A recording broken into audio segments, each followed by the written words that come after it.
Mga paps, so yun yung naging problema ng ating Mio Sporty. So pagka ginagamitan natin siya ng push start, hindi siya nagtutuloy. So nag-i-slide yung push start niya. Pero napakalakas ng baterya niyan. So nakarinig nyo naman kanina yung tunog ng baterya, yung ating starter.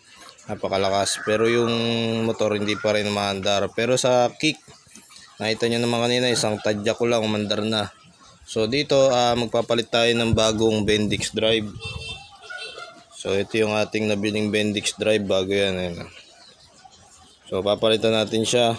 So nakuha ko lang siya ng mura sa online. Nalagay ko dito sa video yung link or dito sa ating caption. So yung pinag-orderan natin. Ayun, pang Mio Sporty yan. So tara, baklasin muna natin yung luma. Yun mga paps, so natanggal na natin yung crankcase cover nya. Yun mga paps, so yung pagtanggal naman ng Bendix, iikot nyo lang yan, tapos hihilahin nyo. Habang iniikot nyo, inihilan nyo siya.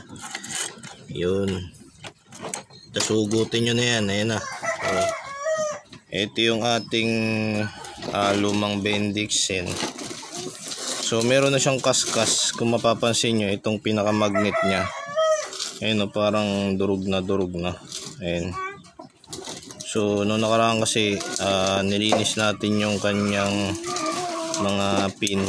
So maaring pudpud na. So yun yung kanyang talagang original na Bendix. So kuhain natin yung bago. Tingnan natin yung diferensya niya. So yun mga paps, so ito yung ating luma. So dito ang napapansin ko kaya hindi siya tumutuloy mag-start kasi itong pin nya. So yung pin nya, ayan pudpud na kasi itong itong bago, ayan malaki pa yung pinaka pin nya. So yun lang yung nakikita kong diferensya. Saka itong kanyang pinaka magnet dito, so maaring na siya, nadudurog na or na siya, magapok na. So ayun so try natin ikabit tong bago. Ito yung bago nating Bendix. So ayun mga paps, so ikakabit na natin yung ating bagong Bendix drive. So ang pagkabit nito, ilalagay nyo lang dito. Yan. Tapos iikot natin pa kanan.